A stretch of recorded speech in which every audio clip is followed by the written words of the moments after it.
बुजुर्गों से सुनते आए हैं कि जोड़े आसमानों पे बनते हैं। तजस्सुस था मगर दूर हो गया। तजस्सुस ने जब हकीकत का रूप धारा तो मेरी आंखें खुली की खुली रह गईं। वाकई हुक्म रब्बी के हम सब ताबे हैं। यहाँ तक कि कायनात का ज़रा ज़रा अहकाम रब्बी का मरहून मिन्नत है। हमारे ही गांव का वाकया है कि गांव के दूसरे मोहल्ले में मेरे एक दोस्त तारक की शादी थी। मैं भी उस शादी में मदऊ था। रस्म मेहंदी में हर तरह का हल्ला गुल्ला हुआ, ढोल बजे, खूब नाच गाना हुआ। तकरीब की रौनक को दोबाला करने के लिए कभी कभार फायरिंग का तड़का भी लगाया जाता रहा।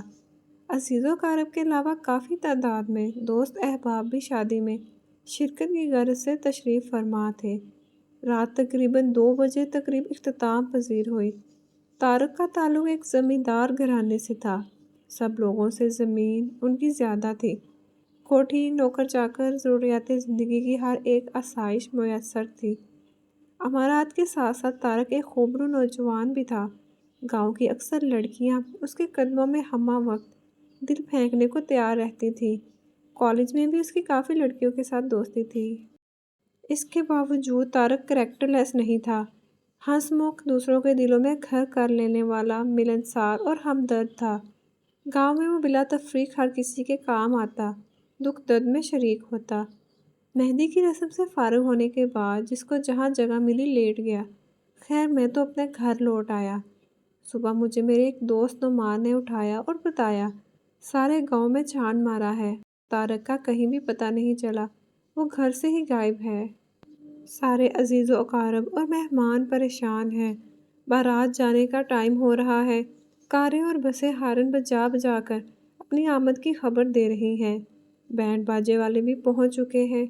मगर तारक की अचानक गुमशुदगी ने सबके अरमानों पर ओस डाल दी है। न जाने खुशियों को किस सालम की नज़र लग गई है।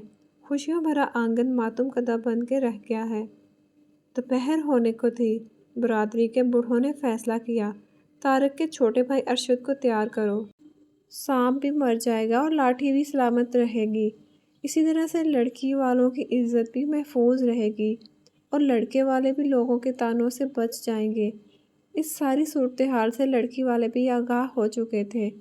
उन्होंने अपने एक कम्मी के हाथ तारक के यहाँ पैगाम भिजवा दिया कि हमें सब कुछ मालूम हो चुका है, लिहाजा हमारे यहाँ आने की कतई जुर्रत ना करना, क्योंकि अरशद भी तारक ही का भाई है और तारक से भी 2 हाथ आगे ही होगा। और साथ ही दूसरे कम्मी को हमारे ही गांव के जुनेद, जो कि तारक का ही कज़न था, पैगाम भिजवा दिया कि फ़ौरन तैयार होकर चंद अजीज़ साथ लेकर पहुंच जाओ। ज़्यादा तरद्दुद करने की भी ज़रूरत नहीं, क्योंकि हमने सब इंतज़ाम कर रखा है। जुनेद की तो जैसे लॉटरी निकल आई, खुशी से फूले नहीं समा रहा था। चंद दिन पहले से मातम कुना जुनेद की अब तो बाछें खिल रही थी। जब मुझे इस वाक़या का इल्म हुआ तो मैं सुनकर हैरान और परेशान हो गया और बेख्तियार पुकार उठा, वाह मौला तेरे रंग, तेरियां तो ही जाने। जुनेद असल में तारक का कज़न था, मगर किसी भी तौर वह तारक का हम पला नहीं था। यही वजह थी कि साइमा के घर वालों ने जुनेद पर तारक को तरजीह दी थी। हालांकि जुनेद और साइमा एक दूसरे को बचपन से ही चाहते थे। साइमा जुनेद के सगे मामू की बेटी थी।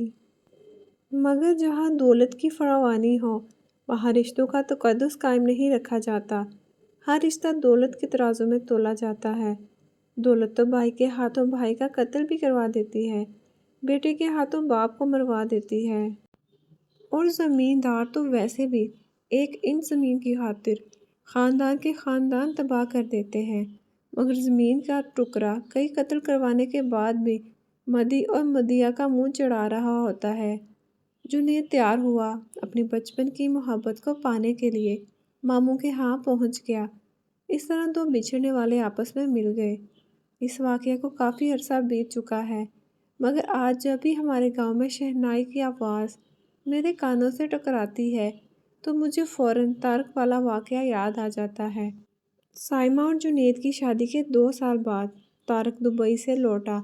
हर एक इसे रूपोश होने के मुतल्लिक़ पूछने की कोशिश करने लगा, मगर उसने किसी को भी सच्ची बात ना बताई। एक शाम मेरी और तारक की मुलाकात खेतों में हुई। کیونکہ ہم دونوں کی زمین ساتھ ساتھ تھی۔ میں نے اسے اپنے ڈیرے پر بٹھا لیا اور پوچھا، طارق تم نے سب کی عزت خاک میں کیوں ملا دی؟ خوشیوں بھرے گہوارے کو خود اپنے ہی ہاتھوں سے آگ لگا گئے۔ کون سی ایسی مجبوری تھی جس کی وجہ سے تجھے ایسا کرنا پڑا؟ طارق کہنے لگا، حیدر بھائی ساری زندگی آگ میں جلنے سے بہتر تھا کہ چند دن کے لیے میں برا بن جاتا، اور وہ میں بن گیا۔ میں ضمیر کا قیدی بن کر جینے سے موت کو ترجیح دیتا۔ ایسا کرنے سے میرے ضمیر پر جو بوجھ تھا اب میں اس سے آزاد ہوں۔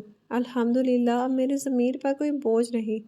اگر میں اس رات گھر سے نہ بھاگتا اور سائمہ کو بیاہ کر لے آتا تو لوگوں کی نظر میں تو وہ میری بیوی بن جاتی، مگر جب اس کا دل ہی مجھے قبول نہ کرتا تو میں اس زندہ لاش کا کیا کرتا؟ حیدر بھائی شادی کا مقصد تو یہ ہوتا ہے نا کہ زبان سے اقرار اور دل سے تصدیق۔ ہمارے معاشرے میں زبردستی یہ سب کچھ کروایا جاتا ہے۔ میں ایسی سختی کے خلاف ہوں۔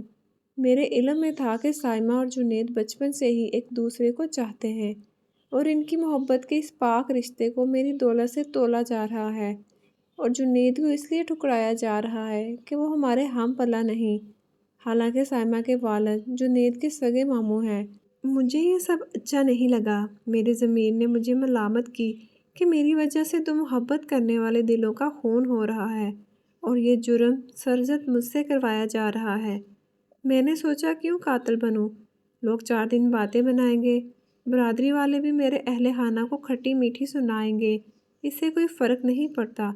میرا ایسا کرنے سے اگر 2 دلوں کا ملاپ ہو جاتا ہے تو مجھے خوشی ہوگی۔ ویسے بھی حیدر بھائی جوڑے تو آسمانوں پر بنتے ہیں، اللہ سائیں جو کرتا ہے بہتر کرتا ہے۔ اب دیکھیں نا جنید اور سائمہ کتنی ہنسی خوشی زندگی بسر کر رہے ہیں۔ ان کے آنگن میں اب 2 ننھے سے پھول بھی کھل چکے ہیں۔ خدا ان کو سلامت رکھے۔ ہمارے لیے بھی تو اس خالق و مالک نے کوئی ڈھونڈ کے رکھی ہی ہوگی۔